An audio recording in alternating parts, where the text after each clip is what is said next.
फिल्मों के पीछे छुपी कहानियां अक्सर फिल्म से भी ज्यादा थ्रिलिंग होती हैं। आज मैं बात करूंगा उन 5 सच्ची कहानियों की जिन्होंने न सिर्फ इंडिया को हिला दिया था बल्कि जिन पर बनी मूवीज ने बॉक्स ऑफिस और दिल दोनों जीत लिए। ये वो रियल लाइफ क्राइम्स हैं जो आपने शायद कभी डिटेल में नहीं सुने होंगे। तो चलिए बिना टाइम वेस्ट के शुरू करते हैं आज का वीडियो। सर ये केस एकदम शीशे की तरह साफ है।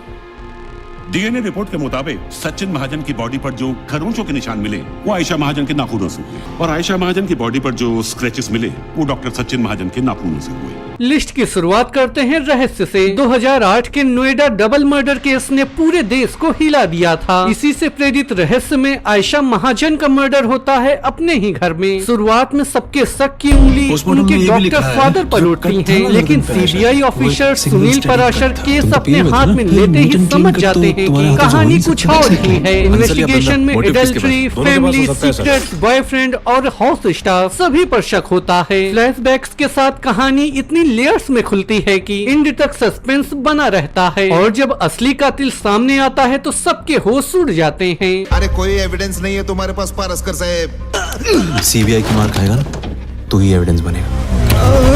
This is a carefully planned double murder. एक सड़क छाप भिखारी के मर्डर के पीछे आज तूने एक कस्टोडियल डेथ का धब्बा लगवाया हमारे यूनिट के नाम पर। सर ये कोई साधारण मर्डर नहीं है, एक विकृत दिमाग का काम है सर। और जहाँ तक कस्टोडियल डेथ का सवाल है वो उससे मैं हाथ कुछ ज्यादा ही चल गया।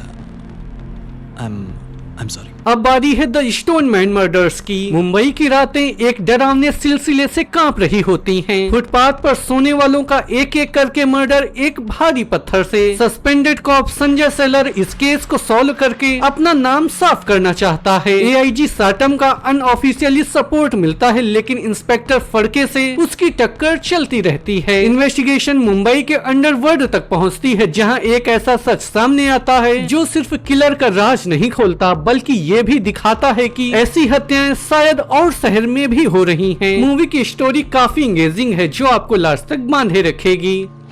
और सर सबसे इम्पोर्टेंट क्लू ये है कि जितनी भी हत्याएं हुई हैं या तो मंगलवार को हुई हैं या शनिवार को हुई।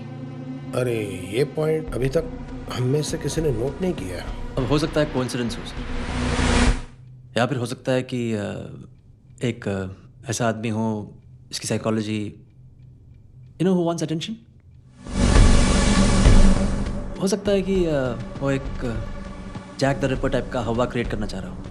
लोग आपको क्यों मारना चाहते हैं? क्योंकि मैं लोगों को बचाना चाहता हूँ। अब बात करते हैं मैं और चार्ल्स की। सीरियल किलर चार्ल्स सोबराज का नाम सुनते ही 70s 80s के एशिया के हिप्पी ट्रेल के खूनी किस्से याद आते हैं। मैं और चार्ल्स में एक इंटेलिजेंट और मैनिपुलेटिव क्रिमिनल की कहानी दिखाई गई है जो थाई प्रिजन से भागकर दिल्ली की हाई सिक्योरिटी जेल में भी जेल ब्रेक कर देता है। ऑफिसर अमोद कंत उसका पीछा नहीं छोड़ता। चार्ल्स अपने चार्म से लॉयर्स, इनमेट्स सबको मैनिपुलेट करता है। कहानी एक dangerous cat and mouse chase बन जाती है जहां पुलिस का हर मूव चार्ल्स के एक और गेम प्लान में फंस जाता है। क्या है क्या चीज?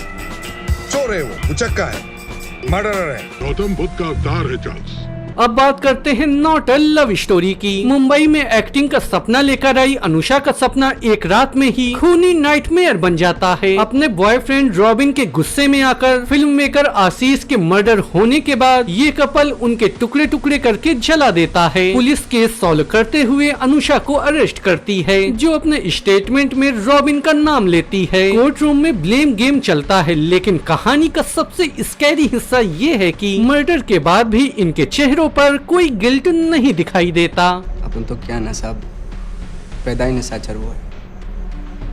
उनका बाप अपन को लोमड़ी बोलता रात में मेरा आंख चमकने लगते हैं। फाइनली अब बात करते हैं आज की इस लिस्ट की लास्ट मूवी साइको रमन की। मुंबई का रमन्ना एक ऐसा किलर है जो अपने आप को 60s के रमन राघव का सक्सेसर मानता है। उसकी नजर एक corrupt drug addict cop Raghavan पर है जिसे वो अपना सोलमेट समझता है। दोनों के बीच एक ट्विस्ट ऑब्सेशन चलता है। कहानी के दौरान ये साफ हो जाता है कि रमन्ना भी उतना ही अंधेरा रखता है जितना रमन्ना। क्लाइमेक्स में राघवन एक ऐसा कदम उठाता है जो उसे पूरी तरह रमन्ना के जैसा बना देता है। ये फिल्म गुड और इविल के बीच की लाइन को कम्प्लीटली ब्लर कर देती है। क्या नाम है तेरा? पॉकेट। छोटा है ना तो पॉकेट। कोई पूछेगा काहे को मारा तुझे, तो मैं बोलेगा अपन ने तो पॉकेट मारा बस। तो दोस्तों ये थी वो 5 सच्ची जुर्म से भरी कहानियां जिन्होंने सिर्फ इंडिया को हिला नहीं दिया बल्कि हमारी फिल्मों को एक अलग ही रियल और ग्रिटी टच दिया। इनमें से कौन सी मूवी आपको सबसे ज्यादा पसंद आई मुझे ये बताना कमेंट सेक्शन में बिल्कुल मत भूलना। मैं मिलूंगा आपसे फिर किसी नए वीडियो में, तब तक के लिए goodbye. It's not a game, it's a